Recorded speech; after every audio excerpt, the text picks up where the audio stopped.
Olá, meus alunos. Aqui quem fala com vocês é o professor Tomás. Olha, eu vim aqui na nossa escola Benedita Lima Araújo, bem aqui no centro da Amazônia, para a gente poder ver mais uma aula de história, muito bacana, tá? E hoje nós vamos falar da Revolução Inglesa, ou Revolução Puritana, como vocês estão vendo aqui do lado. Antes da gente começar a falar em si da Revolução, nós vamos recordar alguns temas que já foram estudados, tá ok? Primeiro, nós vamos rever o governo do Henrique VIII. Tem esse brother que está aparecendo bem aqui do lado. Durante o governo do Henrique VIII, nós temos que lembrar que aconteceu a Reforma Protestante e ele também foi usado para poder falar sobre os governos na Inglaterra absolutistas e também em outras nações, né? E aí, o que foi o grande feito do Henrique VIII agora nessa questão econômica para poder culminar na Revolução Inglesa? Foi o seguinte: o rei Henrique VIII pegou as terras da Igreja Católica, tá? Como vocês viram, ele tomou as terras da Igreja Católica durante o processo de reforma protestante lá para criar o anglicanismo.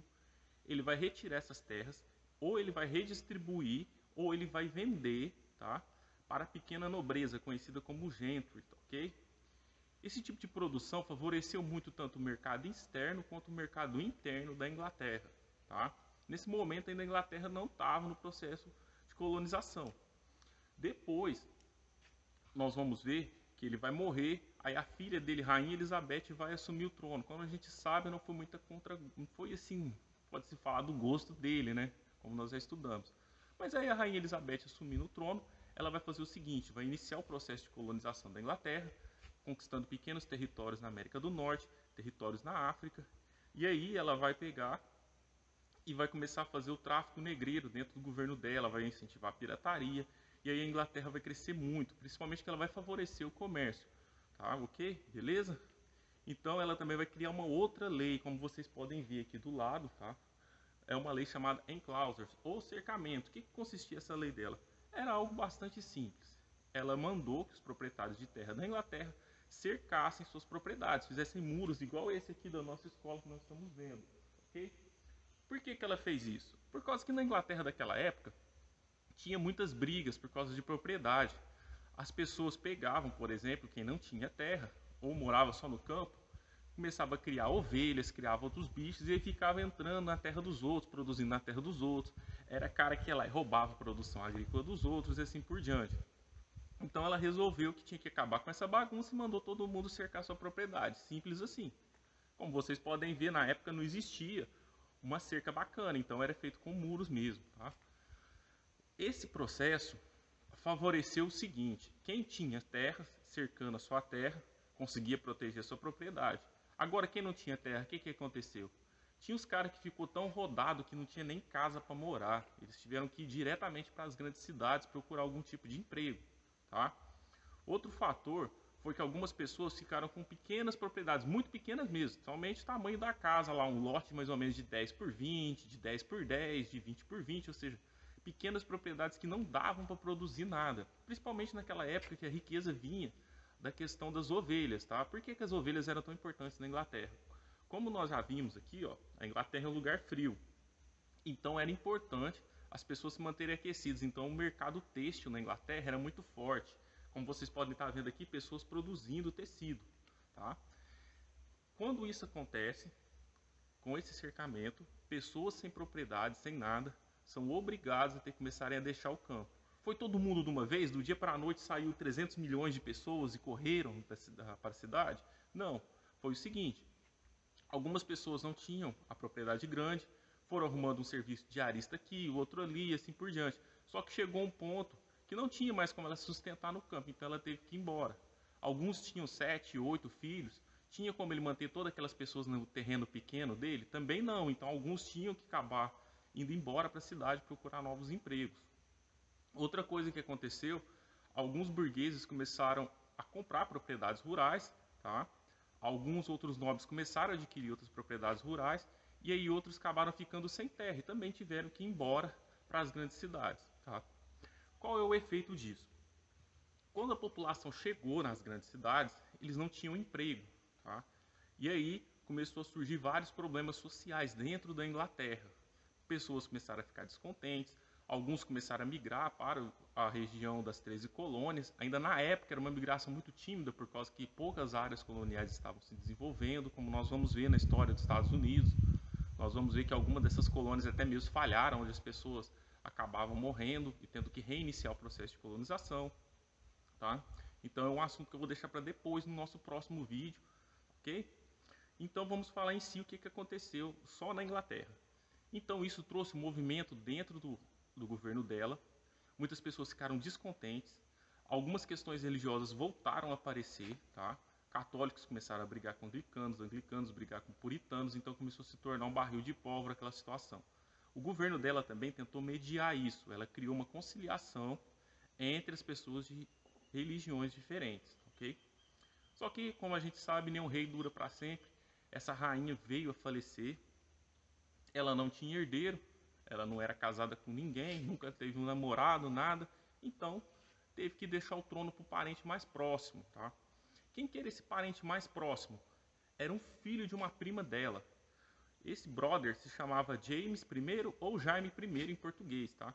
O James I, ou Jaime I, como eu já disse, que é esse brother que vocês estão vendo aqui, ele era filho da rainha Mary da Escócia, que era prima dela. E a própria Mary da Escócia ficou presa quase que toda a vida pela própria rainha Elizabeth, por causa que as duas sempre ficavam brigando pelas posses do trono, outrora da Inglaterra, outrora da Escócia.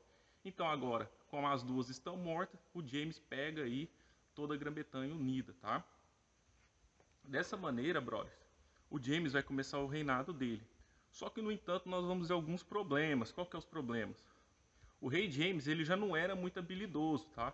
E ele também vai começar a distribuir privilégios para o grupo anglicano e depois também para o grupo católico. Dessa maneira, ele vai começar a fazer confusões entre os presbíteros, entre os puritanos, entre católicos, ou seja, aquela rivalidade toda volta à tona.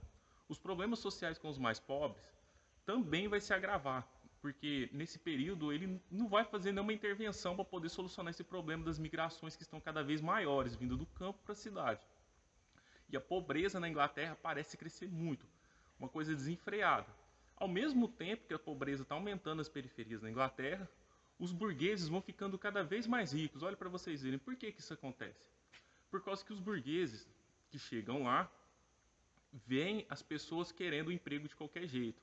Então as pessoas têm que trabalhar cada vez por menos. A exploração do carvão começou a se tornar algo muito viável, porque a mão de obra era muito barata. Abandonaram o carvão vegetal e passaram a tirar o carvão direto das minas, no fundo da terra, tá? E esse carvão do fundo da terra, das minas, ele era melhor para poder trabalhar com o ferro, fazia um aço de melhor qualidade, porque conseguia fazer fornos, como vocês podem estar observando aqui, que fazia uma fusão muito mais bem feita. O James vai morrer, vai deixar seríssimos problemas para o seu herdeiro, que vai ser o rei Carlos I, que vai pegar praticamente a Inglaterra aí numa situação difícil, tá? Durante o governo do rei Carlos I, ele vai tentar solucionar o problema aumentando os impostos, o que vai causar um certo desacordo com a nobreza, ou seja, com a nobreza não, com a burguesia, favorecendo a nobreza. Isso vai fazer as duas classes sociais entrarem em choque os interesses deles. Outra bobeira que ele vai fazer, muito grande, isso vai custar a própria cabeça dele literalmente, tá? Ele vai fechar o parlamento da Inglaterra. Quando ele fecha o parlamento da Inglaterra, o negócio não fica mais bonito, fica muito feio, fica sinistro, tá? E aí a galera vai se juntar, as pessoas que são contrárias ao governo, vão chamar um cara chamado Ricardo, tá? Ricardo não, Oliver Cromwell. Aí o Oliver vai conseguir montar um exército, tá? Chamado New Modern Arms, tá? Que é um novo modelo de guerra. Ele vai pegar esse novo exército inglês e vai enfrentar o antigo exército do rei. Durante os conflitos, vocês vão ver que o Oliver vai conseguir grande vantagem, ele vai derrotar o rei da Inglaterra, vai capturar o rei da Inglaterra e vai pegar ele e pá, cortar a cabeça dele fora. E ele vai implantar uma república na Inglaterra, ok?